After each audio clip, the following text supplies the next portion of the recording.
Sophie Durocher. Divertissante, elle sait comment se donner en spectacle pour vous offrir la meilleure représentation. Décidément, Barbie fait beaucoup jaser après le film Barbie qui a fait vraiment délier les langues beaucoup.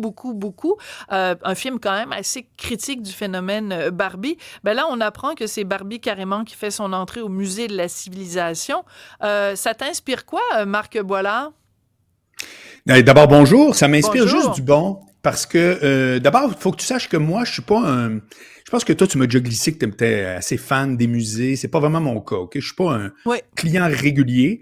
Je vais te dire, par contre, que celui-là, c'est un musée où j'ai mis les pieds souvent et je trouve que la formule est extrêmement intéressante. Quand ça a ouvert, il y a plus de 20 ans, si je me trompe pas, puis moi, je suis de Québec, donc, tu sais, évidemment, c'est un petit peu déjà dans mon univers. Je trouvais que la proposition était géniale parce que c'est un peu un des premiers musées au Québec qui a décidé de dépoussiérer l'idée du musée où est-ce que on s'en va voir comment grand-papa vivait puis coupait des arbres. Là. On est complètement dans une autre dynamique. Puis j'adore l'idée du mot civilisation qui porte à interprétation. C'est une des raisons pour lesquelles j'aime ça, Sophie, c'est-à-dire que c'est quoi la civilisation? Michel Onfray, philosophe français, il dit souvent qu'une civilisation, c'est ce qui s'agrège autour d'un texte sacré.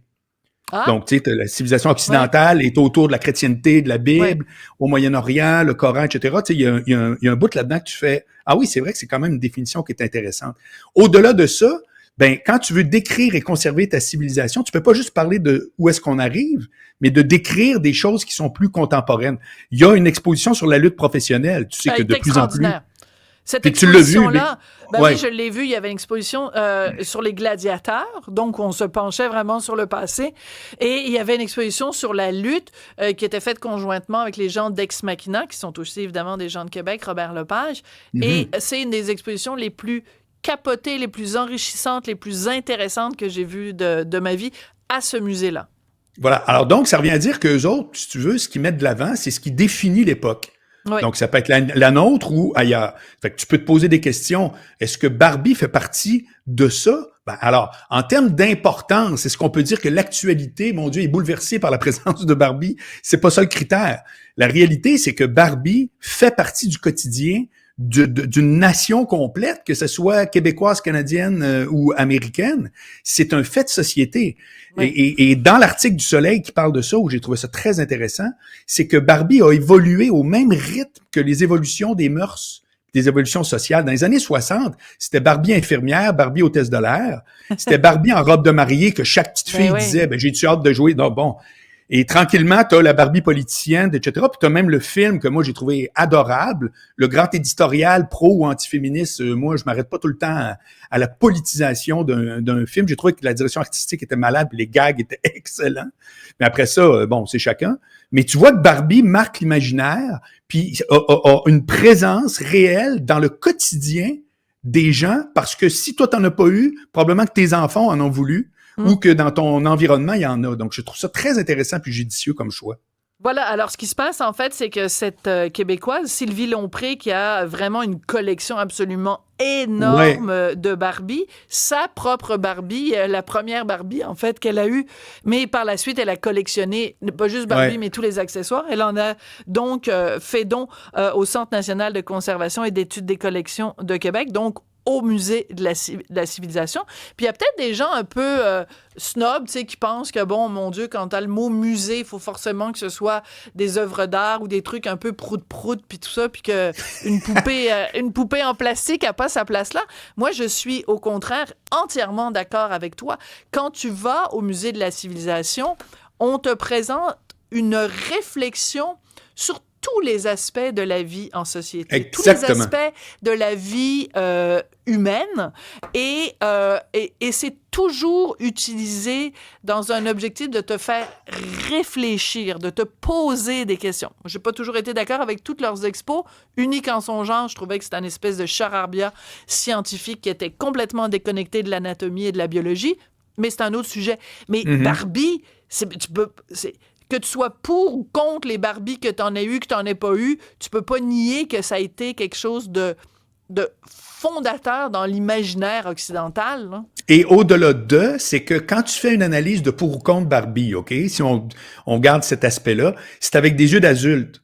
Oui. Mais où c'est hyper intéressant, c'est que ça traduit aussi l'imaginaire d'une jeunesse.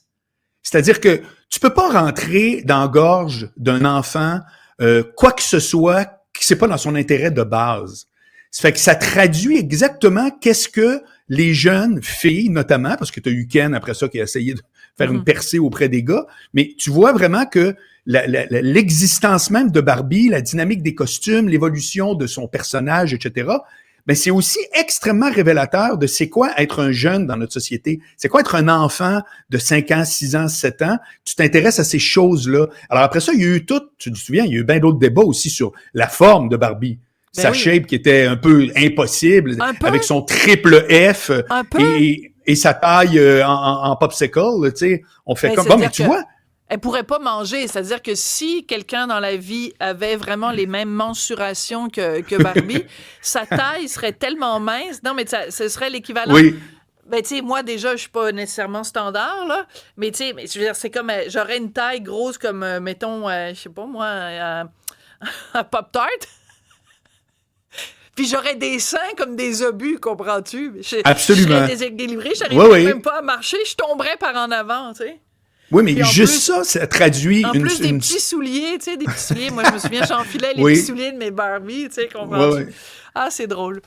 Mais ça traduit une réalité d'une époque. Où est-ce qu'à quelque part, il y avait comme une espèce de... C'était comme genre, bon, voici la femme idéale. Donc, on comprend une chose, la femme idéale, selon les gars qui l'ont dessinée. Parce que même si c'est une fille qui est à la base de ça, c'est certain qu'il n'y a pas une femme de l'époque qui aurait dit « Ah, voici comment je trouve ça très rigolo de représenter les filles auprès des fillettes. » Ça fait que tout ça fait partie du signal Barbie. Parce que il faut avouer une affaire qu'on aime ou pas, c'est la capacité de quoi que ce soit de passer dans le temps. Oui.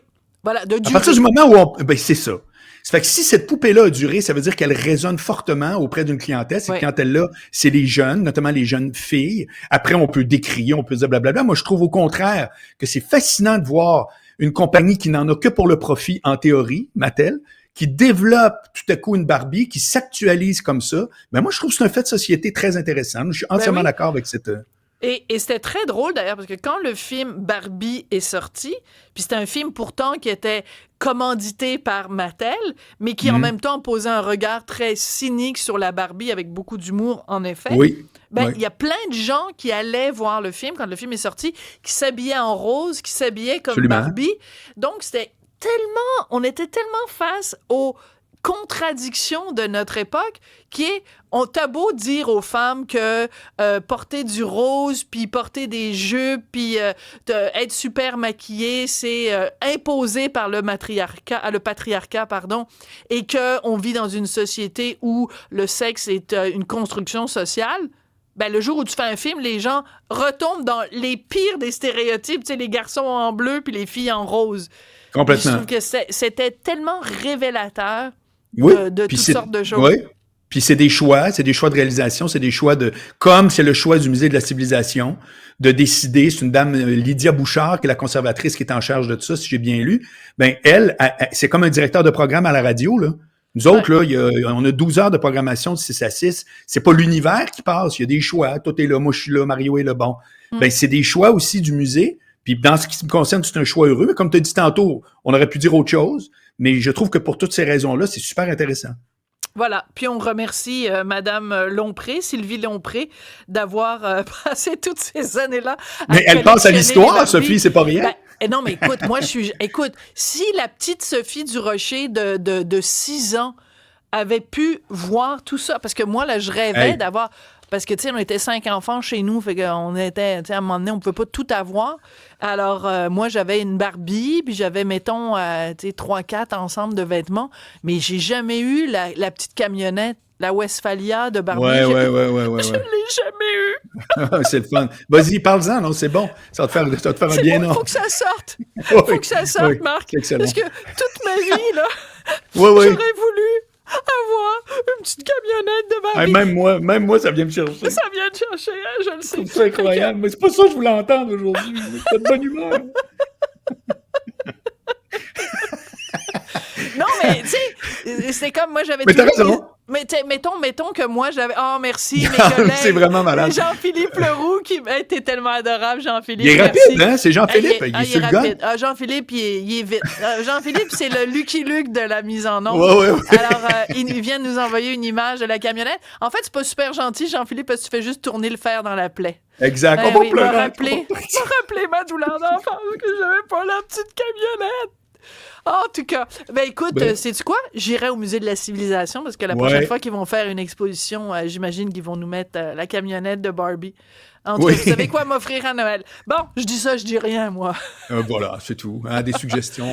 Très intéressant comme discussion, en effet. Donc, on salue Madame Lompré, on salue évidemment le Musée de la Civilisation qui est ouvert à tout ce qu'est-ce qu'on disait tout à l'heure? Tout ce qui constitue l'expérience humaine. Voilà. Merci, Marc Boilard. Salut, à Sophie. Jeudi. Merci.